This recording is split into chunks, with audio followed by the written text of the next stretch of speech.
Tell me who your friends are, and I'll tell you who you are. This isn't just a cliche saying, it's actually backed by your psychology. So you've likely noticed a connection between who you surround yourself with and how you end up acting. But how have you noticed the connection between the social influences that you have in your life, who it is and what it is that you're exposed to on a regular basis, and its connection to your ability to be a high performer? In this episode, I'm going to be talking about exactly how you need to be aware of what you are exposing yourself to on a regular basis, who it is that you're surrounding yourself with, because it is impacting your ability to show up and show out, to be who it is that you aspire to be or not.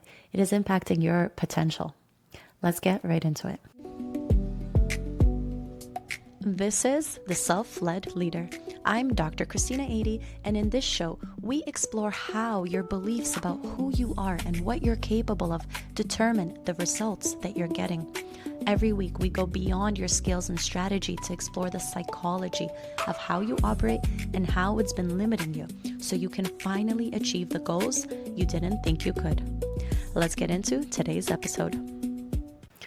There are ample research studies that show who it is that you spend time with and what it is that you're exposed to on a regular basis completely influences how you think, how you feel, and how you choose to act. Back in graduate school, I had read probably hundreds of articles at this point talking about the relationship between exposure to social influences and its impact on your identity or your self-concept. And the connection is always clear.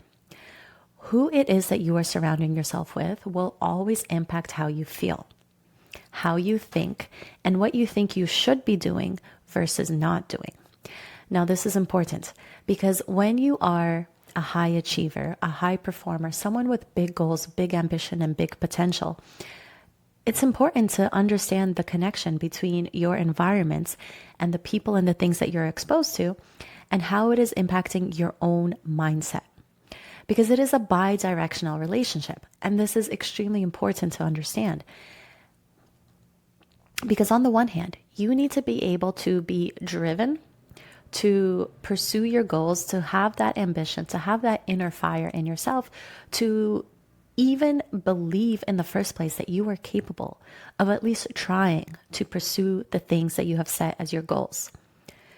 However, it's equally important to understand that from the outside coming in, the people that you're surrounded with, the things that you're exposed to, the messages that you're hearing on a regular basis are shaping your perception of whether or not you believe that is possible for you, that that is worth pursuing for you, that that is something that you actually can achieve. Now, I like to break this down into us having three main types of influences.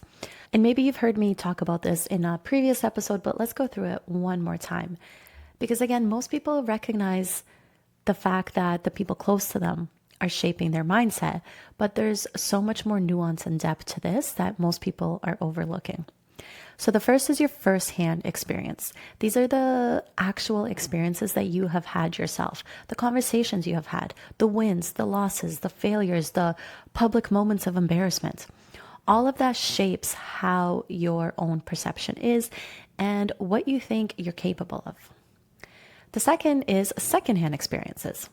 So these are situations, messages, lessons that you have learned through association. So maybe you've watched a family member, a friend, someone close to you go through an experience and you took away a lesson from that and applied it to yourself.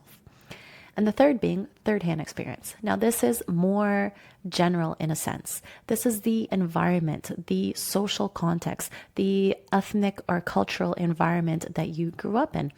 These are the norms that are put upon you as just what it is or just how you're supposed to act that are so deeply ingrained in us over time that we start to just accept them as truth and, natural constraints to what we're capable of. even if different cultural contexts or different environments, different societies have different norms, different rules, and different expectations. But the influence of the one that we were most exposed to still shapes our perception. So when you recognize that there's three main types of influences around you, you can start to see how the micro moments of your everyday are shaping the way that you think about yourself and what you think you're capable of doing. Social media is a fantastic example of this, because how many of us are scrolling on our phone constantly when we need a break, when we want an update, when we are coming up with whatever reason, if it's for work, for pleasure, for keeping up with the world. We're scrolling social media on a regular basis and being exposed to a variety of things. But when you consider something as simple as the algorithm tailoring what you're seeing based on your likes, your preferences, your geographic area, you start to see how everything is really almost like a funnel being narrowed down and shaping what it is that you're experiencing and what you think the reality, the perception of reality is for you. And so going back to this concept of this being bidirectional, you really have to understand that who you are up until this point has been shaped by all of these influences in your life. Your parents, your friends, your relatives, the wins, the losses, the fear to try. All of it has shaped who you are. So when you have these big dreams, big goals, big ambition, part of having that for yourself means developing a sense of resilience. And for me, resilience, I really define this as having the belief in yourself that you are capable of continuing. It's essentially the belief that you can keep going even when things are hard. That's how I personally define resilience. And as someone who's a high achiever, who has these big dreams, big goals, you have to have that inner resilience, because things will get hard. Things invariably, indefinitely, it's a guarantee. In life, things get hard. Unexpected challenges come up. Life will throw you a curveball when you least expect it. And how are you able to handle that? If you're someone who has developed a sense of resilience, if you're able to look on your past experiences, the past situations that you've been in, and think about the times that you have kept going, think about the times that it has been hard, but you persevered, you tried again, you didn't give up. You can start to foster that sense of resilience in yourself. And resilience is something that I'm extremely fascinated with. And let me know if you'd like me to do a separate episode just deep diving into resilience. I'm so fascinated with it that I distinctly remember when I was about 20, 21 in university, and I took an entire course that was just dedicated towards understanding resilience, because it's such a core factor that determines the nature of the bidirectional relationship and whether or not you succeed. So going from the inside out, right? You have to have that sense of purpose, ambition, passion, that sense of resilience to be able to go from the inside out, to be able to, persevere despite your circumstances, to pursue your goals even when they seem challenging or, darn near impossible. But it's also extremely important to understand that there's constantly influences coming from the outside in. The experiences that you've had that instill that sense of doubt or fear or what if it doesn't work. The experiences of others, that maybe you even have a friend who has tried something similar and failed, or it has gone terribly for them, right? So often we're exposed to things from other people and we take it on ourselves and we say like, oh my gosh, if that happened to them, it could happen to me. And on the other hand, so many of us flip into denial and say, well, that could never happen to me. That could never happen to me. And then we're blindsided when it does, if it does, right? And so when you consider all of the things going from the outside in that are influencing you, there's this constant tension, this constant push and pull between the two. And most people don't fully recognize the extent to which this is happening, because it's not just about your own ambition, your own motivation, being able to push you towards the goals that you have, towards, being a high performer. But it's also the constant different sources of influence from the outside in that are shaping you and putting up little obstacles, little roadblocks, little barriers along the way. And this can be really challenging because some are really subtle, for example, scrolling on social media, again, is a fantastic example. If there's something that you'd like to achieve and you're scrolling on social media and accidentally come across someone else doing it, it can feel inspirational, but most often it feels almost like a shot to your ego of like, oh, I'm failing, I'm behind, this person is ahead. Look at how behind I am because they're already doing the thing that I want to do. And there's so many of these little moments where maybe you're hearing about an experience someone else had, right? Maybe you're hearing about a friend who just got engaged and here you are dreaming about finding your perfect partner, right? Like we're constantly being exposed to things that trigger us in subtle ways, but we're not fully recognizing the impact that this has on our mindset and on our emotions.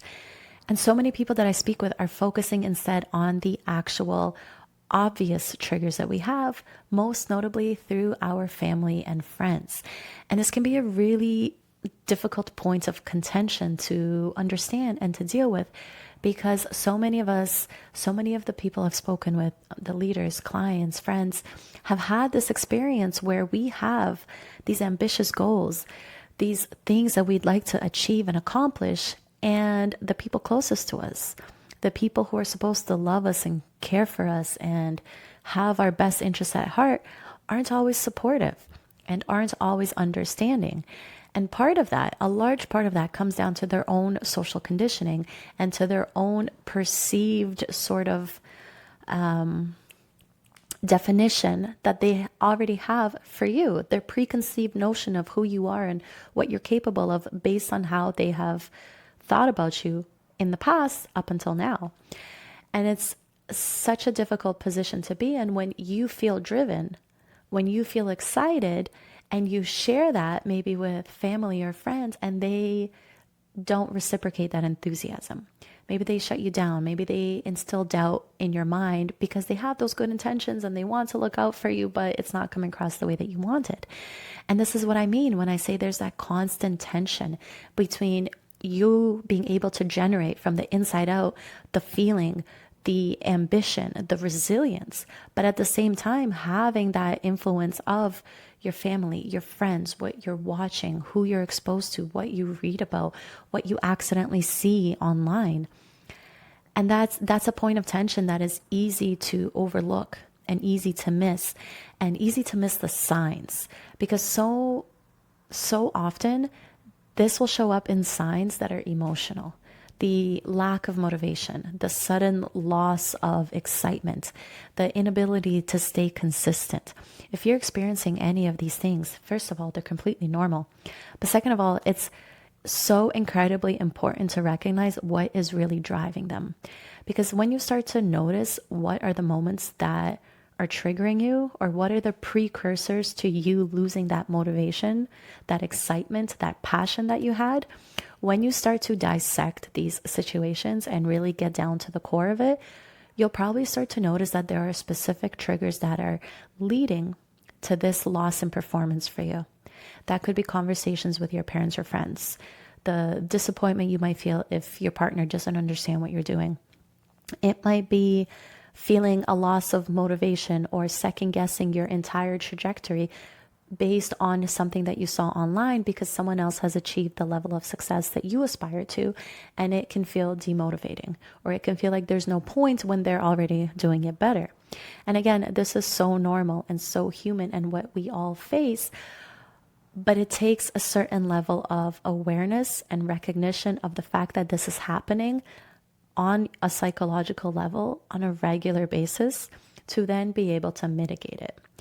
And so that's why for me, resilience is such an incredibly underrated factor towards your performance and your ambition and your drive, because it's your ability to be in those lows, to be in that negative state, and to still have that spark within yourself to say, I'm still going to try. I'm still going to push through, and I don't need that external validation in order to push through and pursue what it is that I dream of doing.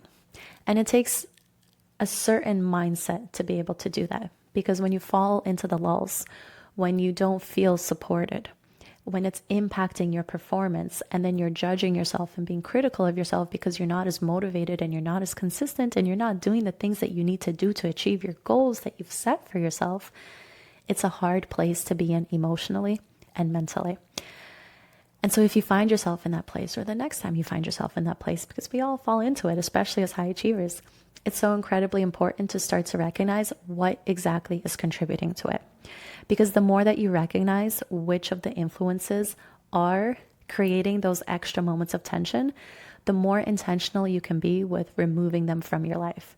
So maybe that means changing the conversations you're having with specific people, unfollowing specific accounts, or resetting your algorithm, changing where it is that you hang out if the environments that you're in are triggering you or causing negative emotions. We have so much more control over our own state than most of us realize, because most of us have never really been taught to fully own and acknowledge who we are and how we function. But when you understand exactly how you operate and what is a driver for you, it becomes so much easier to optimize your own performance. So sit with that for this week. Let me know if you'd like me to go deeper into any of the concepts I've talked about today, and I will talk to you in the next episode. Bye.